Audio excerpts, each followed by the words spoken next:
নমস্কার, ফিউচার এডুকেটরের পক্ষ থেকে আপনাদের স্বাগত। লাস্ট ক্লাসে আমরা সেম প্রবলেম প্রথম ও দ্বিতীয় পদ্ধতিতে, প্রথম পদ্ধতি এবং দ্বিতীয় পদ্ধতিতে আলোচনা করেছিলাম। তো এই ক্লাসে আমরা থার্ড পদ্ধতি বা তৃতীয় পদ্ধতি আলোচনা করব। তো সেম প্রবলেম, যদি কোনো লোক বার্ষিক 5%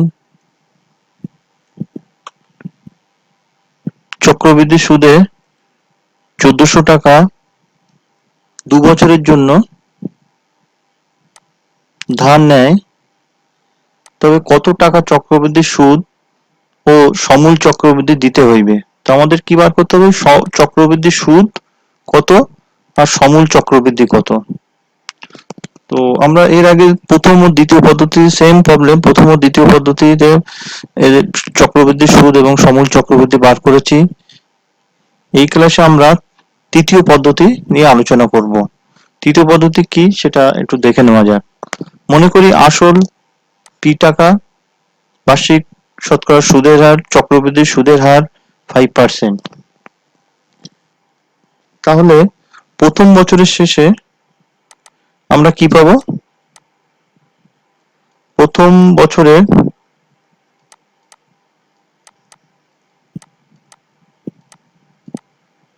শেষে সুদ কত পাবো?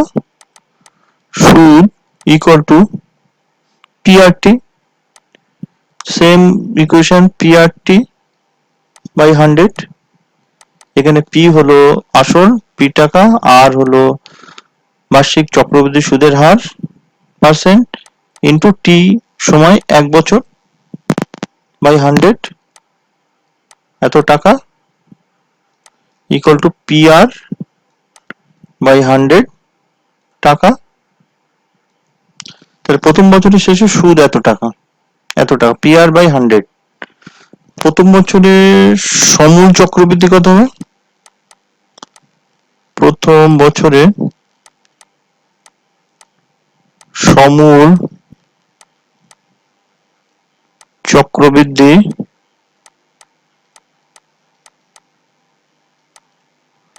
ইকুয়াল টু আসল প্লাস সুদ। আসল এখানে পি, আর সুদ আমরা কত পেয়েছি?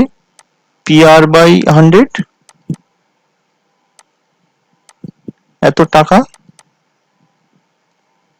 ইকুয়াল টু, যদি আমি দুই ক্ষেত্রে পি আছে, পি আছে, পি কমন নিলাম, P into 1 plus R by 100 এত টাকা। তাই প্রথম বছরে সমূল চক্রবৃদ্ধি এত পেলাম। দ্বিতীয় বছরের মূলধন তাহলে কত হবে? দ্বিতীয় বছরের মূলধন হবে প্রথম বছরের শেষে সমূল চক্রবৃদ্ধিটাই দ্বিতীয় বছরের মূলধন। তাহলে আমরা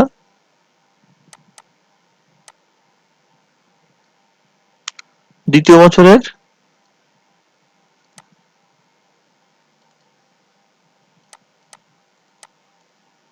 মূলধন ইকুয়াল টু কত? এইটা P into 1 plus R by 100 এত টাকা। দ্বিতীয় বছরের শেষে চক্রবৃদ্ধি সুদ কত পাবো? সুদ যদি ধরি, চক্রবৃদ্ধি সুদ যদি দ্বিতীয় বছরের শেষে কত পাই? Same P R T by 100। এখানে পি হলো আসল, এখানে পি হলো আসল। আসল কত? আসল হলো এইটা, P into 1 plus R by 100। তাহলে P into 1 plus R by 100 into R, R মানে আর পার্সেন্ট, বার্ষিক চক্রবৃদ্ধি সুদের হার 8%, আমরা দেখেছি এটা, ইন্টু সময় 1 বছর ডিভাইডেড বাই 100 এত টাকা।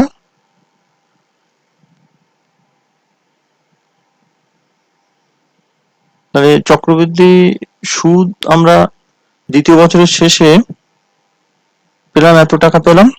এটা যদি সিম্পলিফাই করা যায়, P into R 1 plus R by 100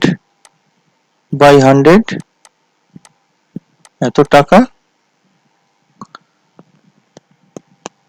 দ্বিতীয় বছর শেষে চক্রবৃদ্ধির সুদ এত হলো, তাহলে দ্বিতীয় বছরের শেষে সমূল চক্রবৃদ্ধি কত হবে? সমূল চক্রবৃদ্ধি ইকুয়াল টু আসল প্লাস সুদ। আসল এখানে কত? আসল equal to P into 1 plus R by 100, এটা হলো আসল, প্লাস এখানে সুদ হলো এইটা, সুদ আমার এইটা, P R into 1 plus R by 100 divided by 100 এত টাকা।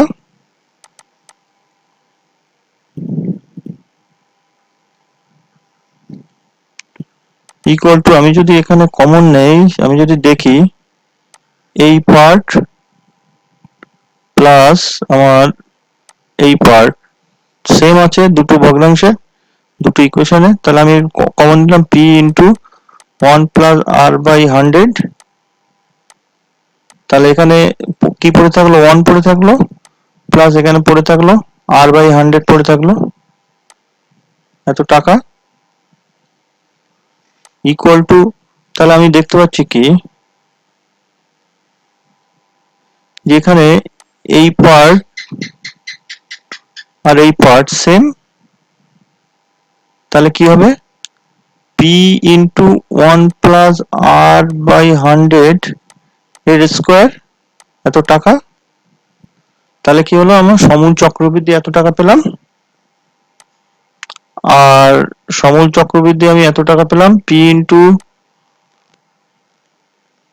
1 প্লাস আর বাই 100 স্কোয়ার, আর সুদ আমি পেলাম, চক্রবৃদ্ধির সুদ পেলাম এইটা।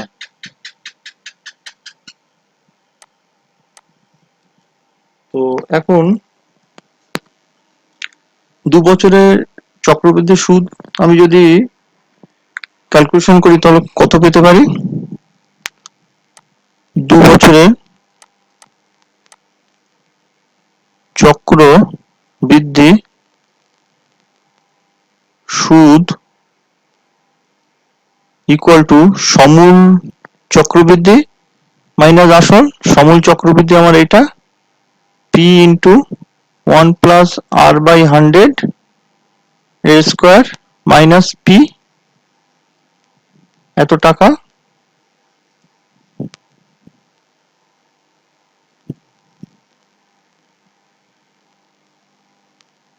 তাহলে আমি এখন যদি পি দুই ক্ষেত্রেই কমন নিতে পারি, দুই ক্ষেত্রে এই পি কমন নিয়ে নিলাম, ইকুয়াল টু পি যদি কমন নেই তাহলে পড়ে থাকলো কি 1 প্লাস আর বাই 100 এর স্কোয়ার মাইনাস 1 এত টাকা, ইকুয়াল টু পি ইন্টু, এটা যদি এ প্লাস বি এর হোল স্কোয়ার এর সূত্র যদি লাগাই, এখানে এ এটা বি, তাহলে কি দাঁড়ায়? এ স্কোয়ার মানে 1 এর square plus 2 A B, 2 into 1 into R by 10 এখানেও বি, প্লাস বি স্কোয়ার মানে আর বাই 100 এর স্কোয়ার মাইনাস 1 এত টাকা, ইকুয়াল টু পি 1 স্কোয়ার মানে 1, 1 plus 2r by 100 plus R by 100 এর স্কোয়ার মাইনাস 1 এত টাকা।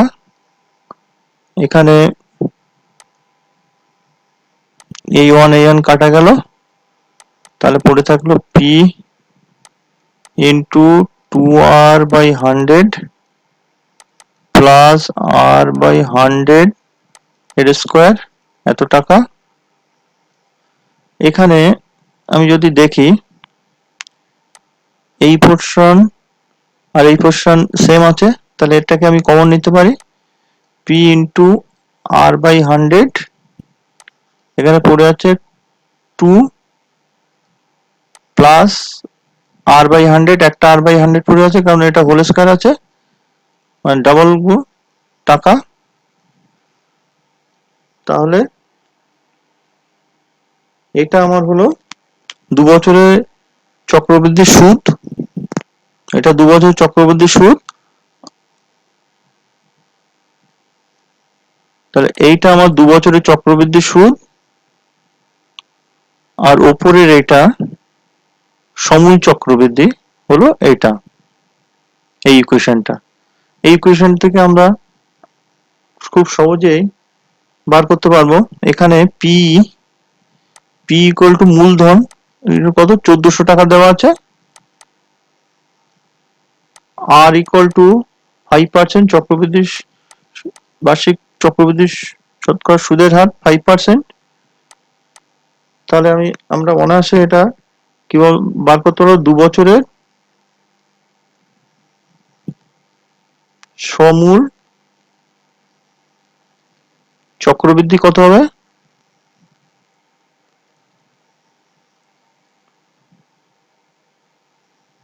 সমূল চক্রবৃদ্ধি আমার এই ইকুয়েশন কাজে লাগবে, এই ইকুয়েশনটা।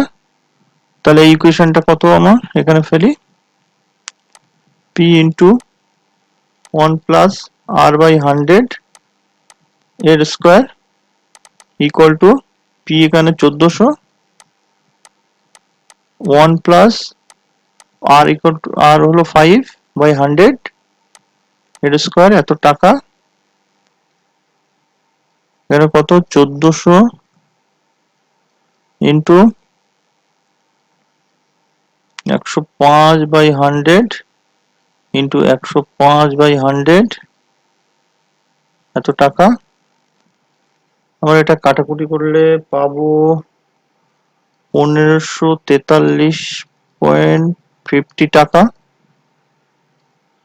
কাটাকুটি করলে এটা পাবো 50 টাকা।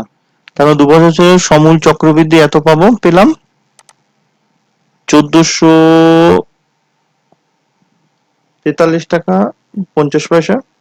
2 বছরের চক্রবৃদ্ধি সুদ কত হবে সেটাও আমরা বার করতে পারবো এখান থেকে। চক্রবৃদ্ধি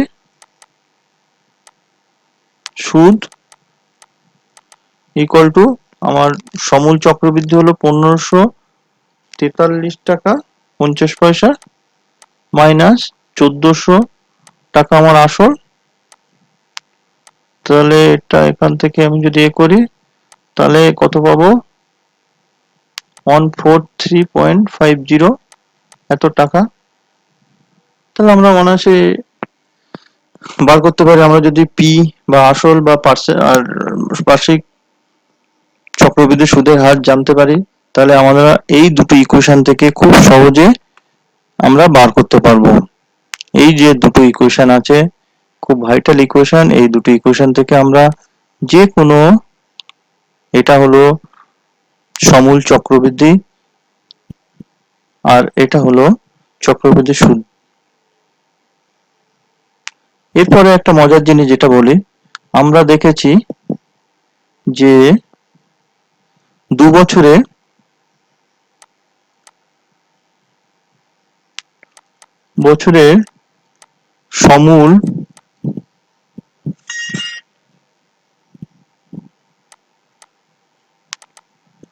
সমূল চক্রবৃদ্ধি সুদ